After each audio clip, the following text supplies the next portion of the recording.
조갑제 TV 시청자 여러분 안녕하십니까. 2022년 1월 15일 오후 6시 23분입니다. 문재인 대통령이 오늘 아랍에미레이트, 사우디아라비아, 이집트 등 중동 3국 순방길에 올랐습니다. 특히 이번 출국에선 신형 공군 1호기를 탔습니다.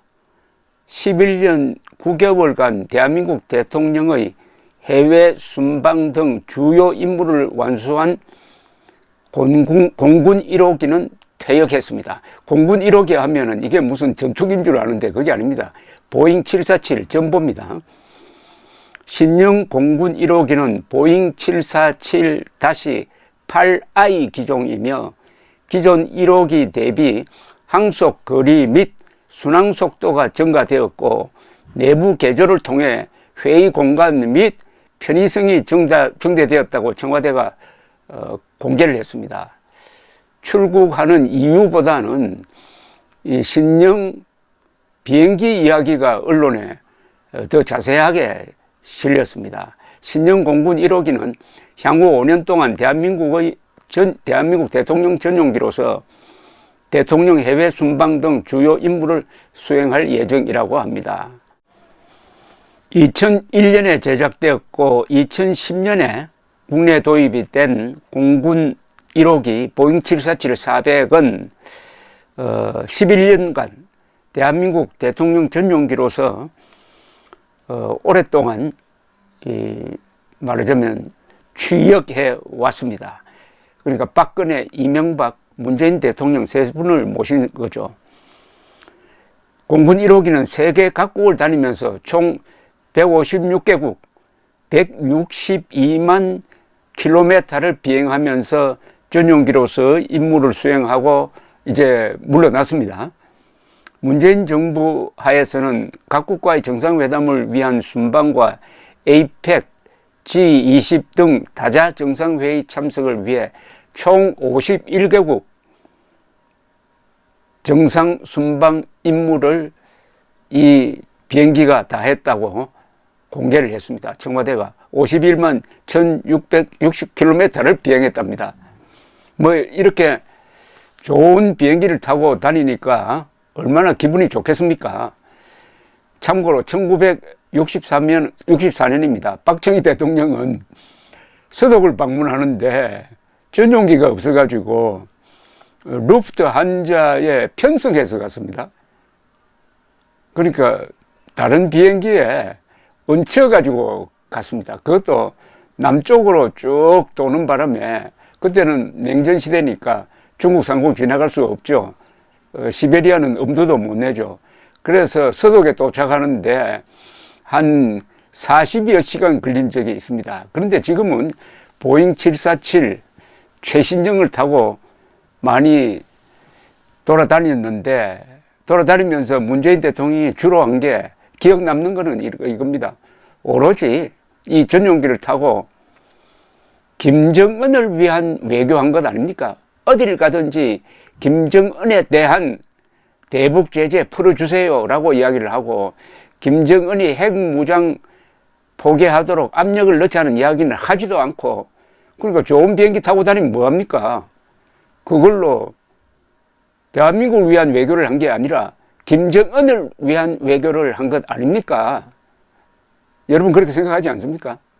그런데 이제 마지막 순방을 저 북한과는 별 관계가 없는 중동으로 잡은 이유가 뭔지 모르겠는데 혹시 카이로 근방에 있는 피라미드 구경을 하려고 간 게 아니냐 하는 그런 한간의 설이 무성하긴 합니다. 문 대통령은 출국 직전에 공항에 환송 나온 유영민 비서실장에게 오미크론 변이 확산이 우려되는 만큼 국무총리 중심으로 방역 상황을 잘 챙기라고 부탁을 했습니다. 서훈 국가안보실장에게는 한반도에서 긴장 상황이 조성되지 않도록 경계를 늦추지 않기를 바란다. 이거 국가안보실장에게 지시할 사항입니까? 국방부 장관에게 해야죠. 합참의장에게 해야죠. 전해철 행정안전부 장관에게는 광주 신축 아파트 붕괴 사고와 관련해 신속한 실종자 구조와 사고 수습 등을 지원하라고 했는데 당연히 공정선거를 지시해야죠. 역대 다른 대통령은 이 시기가 되면은 다 선거 중립 내각을 구성을 했는데 문재인 정권은 하지 않습니다. 이재명 밀어주려고 하는 것 아닙니까? 그리고 막대한 국가 예산을 앞으로 이 표를 사기 위한 방향으로 집행할 가능성이 많습니다. 문 대통령의 이번 중동 순방은 사실상 임기 마지막입니다. 그런데 청와대 관계자는 대선 전까지는 순방 계획이 없다. 다만 대선 이후 전직 대통령들의 순방이 없었던 것이 관례였지만 다른 국가 정상의 요구가 있다면 검토를 해볼 수 있다고 했는데 선거 이후에도 기회만 있으면은 가는 것을 배제하지 않았다는 이야기입니다. 지금 우리 국민들이 양쪽으로 쫙 깔려 있습니다. 문재인 비판하는 사람 60%, 문재인 지지하는 사람 40%. 이 문재인 지지자 40%가 왜 문재인을 지지하느냐? 두 가지 이유입니다. 하나는 코로나 방역 잘했다는 겁니다. 두 번째는 외교를 잘했다는 겁니다. 세 번째는 북한 관계 잘했다는 겁니다. 코로나 방역 잘했냐 못했냐에 대해서는 이론이 있습니다. 그러나 외교 잘한 것은 없는 거 아닙니까? 문재인이 들어서 외교 잘한 거 있습니까? 그런데 문재인 지지자들은 외교 잘했다고 합니다. 외교를 잘했다면 북한이 핵을 포기해야 합니다. 문재인 대통령이 김정은이가 핵을 포기하겠다는 결심을 했다고 국민들에게 보고를 하고 판문점에서 만나고 평양에 가서 만나고 했지 않습니까? 그런데 핵을 포기 안 했잖아요. 그런데도 외교 잘했다고 문재인을 지지하는 이유로 삼고 있습니다. 한미일 동맹관계 강화됐어야 했는데 한일 관계가 나빠지는 바람에 한미일 동맹이 삐걱삐걱합니다. 끝까지 미국이 싫어하는 종전선언 밀어붙이겠다고 아직도 그 집념을 버리지 않고 있는 문재인 대통령 그리고 그 부인 김정숙 씨 두 사람이 중동에 한 일주일 동안 다녀온답니다. 참고를 하십시오. 감사합니다.